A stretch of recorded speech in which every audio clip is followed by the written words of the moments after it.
김진 대표님만의 특별한 시선을 알아볼 수 있는 살맛나주 순서입니다. 저희 살맛나는 주식에서는 여러분들께 살맛나는 인생을 선물해드리기 위해서 매주 살맛나주를 추천드리고 있는데요. 먼저 김진 대표님의 살맛나주 수익률 탑5부터 확인하고 가시죠.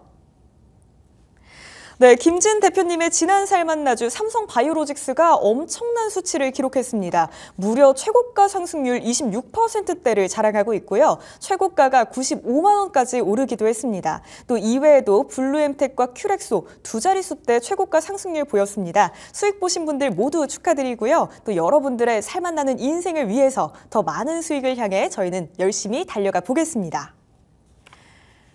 이어서 지난 방송에 AS도 해드리겠습니다. 김진 대표님의 지난 살맛나주 바로 큐렉소였는데요. 최고가 상승률 12.4%를 기록하면서 1차 목표로 잡았던 12,000원 부근에 점점 가까워지기도 했습니다. 사실 오늘 종가는 매수가 부근에 위치하고 있는데요. 대표님, 저희 큐렉소 전략에 수장이 있을까요? 아니면 유지해볼까요? 네, 결론부터 말씀드리면 유지인데요. 이 회사는 제가 의료로봇 전문 업체라고 말씀드렸죠. 추천한 이후에 목표가는 달성을 못했습니다만 10% 이상 상승하는 그런 구간까지 나와줬기 때문에 일부 매도하셨다면 다시 매수할 수 있는 그런 구간이라고 생각이 됩니다. 다시 10,000원대까지 내려왔기 때문인데요. 지난주에 사실은 좀 악재 뉴스가 하나 나오긴 했습니다. 그 인도의 그 메릴 헬스케어라는 회사가 짝퉁 수술 로봇을 출시했다는 소식이었는데요. 악재만은 아니라고 일단 판단이 듭니다. 회사의 대표도요, 이 큐렉소 로봇의 우수성을 입증된 것과 마찬가지라고 자신감을 보이기도 했었고요. 그리고 동사는 이 조만간 인공관절 수술 로봇에 대해서 일본 후생성하고 미국 FDA에 인허가 서류를 제출할 예정인데요. 회사 측에 따르면 일본과 미국 모두 관계사를 통해서 3분기 중에 인공관절 수술 로봇 큐비스 조인트에 인허가 신청 서류를 제출할 예정이라고 하는데요. 일본의 인공관절 수술 로봇 시장은 매년 35%씩 고성장하고 있고, 특히 미국의 의료 로봇 시장 규모는요, 전 세계의 절반 정도를 차지할 수 있을 정도로 최대 시장이기 때문에 큐렉소가 이 큐비스 조인트의 일본과 미국 시장 진출에 사활을 걸고 있다고 합니다. 미국 FDA 인허가 신청은 사실 작년 하반기에 진행될 예정이었습니다. 그런데 그때 진행될 거에 대한 기대감으로 이 회사 주가가 급등을 하기도 했었고요. 하지만 이 FDA 일정 지연 이런 부분들이 실망감으로 주가에 오롯이 반영이 되면서 현재 주가 수준은 작년 고점 대비 무려 마이너스 60% 이상 내려온 자리라고 말씀드렸었는데, 그렇기 때문에 이 3분기가 굉장히 중요합니다. 이 3분기에 미국과 일본 시장의 인허가, 이 절차가 잘 진행이 돼서 예정대로 진행이 착착 된다고 하면은 당사 주가 상승에 강한 모멘텀으로 작용할 수 있겠고요. 만약 그렇지 않다면은 사실은 좀 주가가 당분간 계속 고전을 면치 못할 것으로 일단 보여집니다. 수급을 잠깐 확인해 보겠습니다. 수급성으로 봤을 때 일단 외국인들은 계속 팔고 있네요. 다만 기관의 매수세가 조금씩 유입되고 있다는 점은 다소 긍정적인 측면이라고 볼 수 있겠고, 아무래도 이런 기관의 매수세 유입은 지금 현재 주가가 좀 과도한 저가권에 형성돼 있지 않나, 이렇게 판단해 볼 수가 있겠고요. 차트를 계속 보면서 매매 전략을 다시 한번 설명드리면은, 제가 이제 10,000원대 저는 매수를 추천드렸는데 계속 이 지점에 이 바닥권을 형성하고 있습니다. 이 가격대는 작년 이 지지를 받았던 가격권대하고 마찬가지입니다. 주봉성으로 보면 더 눈에 띄게 볼 수가 있는데요.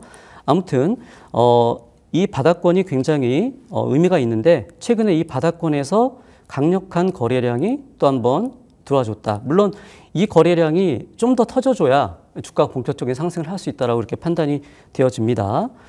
그렇기 때문에 이 차트상으로는 굉장히 지금 매수하기 편한 자리라고 볼 수 있겠고, 또한 여기에 더해서 지능형 로봇 테마가 하반기에 다시 한번 부각될 수 있다는 점에서 긍정적인 관점을 계속 말씀드리면서 말씀드렸던 전략, 10,000원대 전후 매수, 그리고 목표가 12,000원 이상 이렇게 계속 유지하도록 하겠습니다. 네, 큐렉소 전략 유지하도록 하겠습니다. 지금 매수 단가 부근이기 때문에요. 재접근하시는 것도 좋을 것 같다고 이렇게 조언 주셨고요. 또 3분기가 굉장히 중요할 것 같습니다. 미국과 일본의 그 인허가 절차가 잘 풀린다면 이 주가의 흐름이 나날이 또 강세를 보일 수 있는 그런 가능성이 있다. 이런 말씀도 주셨습니다. 자, 그러면은 오늘 월요일 살만나주도 곧바로 이어서 소개해 드려야겠죠. 대표님, 오늘 어떤 살만나주 챙겨와 주셨을까요? 네, 요즘 핫한 종목 중에 하나인데요. 샤페론이라고 들어보셨나요? 아, 제가 또 네. 미리 또 공부를 살짝 해왔습니다. 아, 그렇습니까? 네, 네. 그 제약 바이오 섹터에서 정말 잘하셨네요. 우리 상반기에 중요했던 게 이 비만 치료제 관련이었잖아요. 네, 맞습니다. 그런데 하반기로 갔을 때 중요한 게 또 이 플랫폼 바이오라고 말씀해 주시더라고요. 네. 관련 기업으로 알고 있는데 맞나요? 네, 맞습니다. 예, 이렇게 MC님께서도 우리 시청자분들 위해서 공부를 열심히 해주시니까 또 저도 더 열심히 해서 우리 시청자분들에게 좋은 수익 드릴 수 있도록 계속 할 텐데요. 이 추천주 소개를 해드리도록 하겠습니다.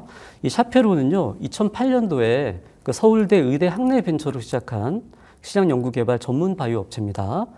신약 후보 물질을 비임상이나 임상 단계에서 기술 이전하는 사업을 주로 영위하고 있는데요.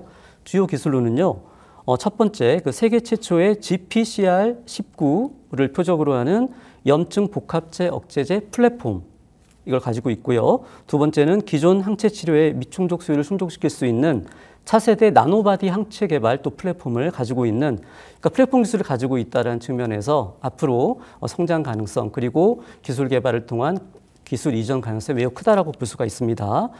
주요 신약 파이프라인으로는요, 먼저 염증 복합체 억제제 플랫폼에 기반한 그 아토피 피부염 염증 조절 약물인 누겔, 그리고 염증으로 인한 뇌신경세포 그 사멸을 방지해서 기억력이 더 이상 소멸되지 않게 하는 알츠하이머 치매 치료제 누세린, 그리고 그 코로나, 인플루엔자 등으로 인한 폐렴 치료제인 누세핀 등이 있고요. 최근에는 앞서 말씀하신 것처럼 대세로 떠오른 그 경구용 비만 치료제 개발에도 착수를 했습니다. 아토피 치료제 같은 경우는 작년 9월 달에 FDA로부터 임상 이상 IND 승인을 받은 바가 있고요. 그리고 현재 시간 28일부터 그리고 8월 1일까지 열리는 알츠하이머 국제 컨퍼런스에 참가를 해서요. 이 회사의 그 차세대 치매 치료제의 그 전임상 결과를 발표하는 등 개발과 임상을 꾸준하게 진행하고 있는 그런 상황이고요. 앞으로 이러한 핵심 기술들을 바탕으로 해서 공동 연구 그리고 기술 이전 등의 가시적인 성과를 만들어낼 수 있을 것으로 기대를 하고 있습니다. 그리고 이제 국내 기업 중에 유일하게 차세대 나노바디 개발 플랫폼 기술을 보유하고 있는데요. 이 나노바디 이중항체 치료제도 2022년 전임상 결과를 발표를 했고 올해 임상 1상을 추진하고 있는 그런 모습입니다. 자, 차트를 보면서 추가적으로 좀 설명을 드리도록 하겠습니다. 자, 차트를 보시면 이 회사는요, 최근에 주가가 많이 빠졌다가 지금 반등하는 모습을 보여주고 있죠. 1세대 물질하고 2세대 물질의 후속으로 연구되고 있는 그 파이프라인들, 아까 말씀드렸던 이 파이프라인들이 추가적인 기술 이전이 상장 시점에서 예상했던 것보다는 지금 많이 지연되고 있어요. 그 부분 때문에 상장 이후에 지금 주가가 계속해서 곤두박질치고 있는 모습을 여러분들이 보실 수가 있는데요. 최근에 이 비만 치료제 개발, 그리고 항암 면역 치료제 기술에 대한 그 전임상 결과가 국제 학술지에 게재되는 등 이슈로 인해서 바닥권에서 2022년 상장 이후에 최대 거래량이 지금 터졌죠. 최대 거래량이 터져주면서 주가가 탄력을 받고 있는 모습입니다. 따라서 이 회사의 목표가는요, 제가 추천드렸던 종목들 중에서 최고로 높은 100% 수익을 목표로 추천드리도록 하겠습니다. 현재가 부분, 현재가 2,700원인데요.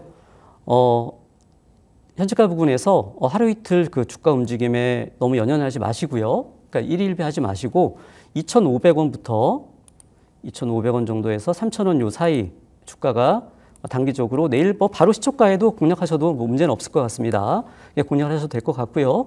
손절은 말씀드렸던 것처럼 길게 보시고 손절 안 하셔도 괜찮을 것으로 일단 보이지만 그래도 제시를 해드린다면 2,000원 이탈 시 단기적으로 2,000원 이탈 시에는 손절 한번 손절가로 잡아드리고 목표가는 아까 말씀드린 대로 100% 수익률 수준인 5,500원 이렇게 제시해 드리도록 하겠습니다. 네, 샤페론에 대한 엄청난 자신감을 보여주신 그런 전략이 아닐까 싶습니다. 앞으로 성장 가능성이 정말 큰 그런 회사다 이런 말씀도 주셨고요. 개발과 임상도 현재 꾸준히 진행 중인 그런 기업입니다. 우선 매수가는 내일 시초가부터 괜찮다고 말씀 주셨는데요. 2,500원 전후에서 진입하시는 걸로 하고요. 손절가는 잡지 않아도 괜찮지만 일단 잡아보자면 2,000원이다 이렇게 말씀 주셨습니다. 그리고 목표가는 지금까지 김진 대표님의 모든 살만나주 중에 가장 높은 목표가입니다. 100%의 수익률을 볼 수 있는 5,500원 목표가로 잡고 대응해 보도록 하겠습니다. 그럼 곧바로 이어서 두 번째 살만나주도 또 소개해 주셔야죠, 대표님. 네. 어떤 살만나주 챙겨주셨을까요? 주식시장에 사실 제약바이오나 반도체 이런 부분들은 사실 굉장히 어려운 기업이죠. 이번엔 좀 쉬운 기업으로 여러분들 가져와 봤는데요. 바로 꿈비라는 기업입니다. 예, 네. 들어보셨나요? 꿈비라는 기업 네. 사실 들어보지 않았어도 느낌만 봐서 무언가 네네. 꿈을 가지고 자라나는 우리 아이들을 위한 회사가 아닐까 네. 그런 생각 드는데요. 센스가 굉장히 좋으신데요. 맞습니다. 이 회사는요, 작년 초에 상장한 그 국내 유아용품 전문 업체입니다. 특히 그 유아침대 등 유아가구 쪽에 1위를 하고 있는 그런 업체인데요. 최근에 그 정부에서도 국가 비상사태를 선포할 정도로 그 출생아 수는 지속 감소하고 있습니다. 그럼에도 불구하고 이 유아용품 시장은요, 매년 11%씩 계속 성장을 하고 있는 그런 모습인데요. 그 성장의 주된 이유가 첫 번째는 점점 더 좋은 프리미엄 유아용품에 대한 선호도가 증가함에 따라서 객단가가 상승하고 있다는 점이고요. 두 번째는 그 육아에 필요한 이 유아용품들이 종류가 더욱 다양해지고 있습니다. 지금 무려 한 150여 가지에 이른다고 합니다. 이에 따른 그 소비자 지출의 전반적인 그 확대가 기인하고 있다 이렇게 볼 수가 있을 것 같습니다. 그리고 이제 수출의 경우에도요, 작년 매출의 한 20% 정도를 수출하고 있는데 이 수출의 대부분이 사실 중국 시장입니다. 그렇기 때문에 코로나 팬데믹 때문에 사실은 이 중국 시장의 매출이 좀 정체가 되고 있었어요. 그래서 작년에 매출이 상당히 안 좋아졌었는데 서서히 이제 회복이 되고 있는 그런 상황입니다. 뿐만 아니라 이와 함께 그 미국의 아마존과 같은 그 글로벌 업체들과의 협력을 또 진행하고 있어서 점차 그 해외 수출도 다시 확대될 것으로 이렇게 기대를 해볼 수가 있겠고요. 그리고 또한 그 새롭게 런칭한 그 유아 스킨케어 부분 그리고 반려동물 용품 시장도 급성장이 예상되는 시장인 만큼 추가적인 기대를 해볼 수가 있겠고, 마지막으로 이 회사는 그 최근에는 글로벌 브랜드 유통 사업도 같이 하고 있는데요. 140년 전통의 그 독일 유아가구 1위 브랜드 고이터의 국내 총판, 그리고 베트남 그 G7 커피의 국내 판매 등 이 유통 사업 부분의 성장세도 회사 매출에 상당히 큰 기여를 할 것으로 그렇게 예상을 해볼 수가 있겠습니다. 마지막으로 그 주식시장에서는요, 오래전부터 출산 장려 정책 그리고 엔제 산업 관련 정책 테마가 형성되어 있는데요. 보수 정권, 진보 정권을 가리지 않고 이 정책에는 굉장히 적극적이죠. 이 매 정부가 정책 발표를 할 때마다 동사를 비롯해서 아가방 컴퍼니라든지 제로투 세븐이라든지 이런 테마주들의 주가가 펀더멘탈과 크게 상관없이 출렁이곤 하거든요.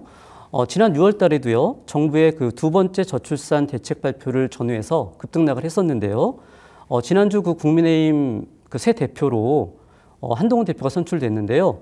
이 한동훈 대표도 출마 당시 기자회견에서부터 이 저출산을 강조해 왔습니다. 그렇기 때문에 대표 선출 이후에 그 초반 행보에도 이 저출산 정책 관련 부분들이 나와줄 수 있기 때문에 단기적으로도 좀 언제든지 급등할 수 있다라는 그런 관점도 가지고 있고요. 또 이 정책 진행 상황에 따라서 계속해서 관심 있게 봐도 좋다라고 생각이 듭니다. 차트를 보면서 설명을 드리도록 하겠습니다.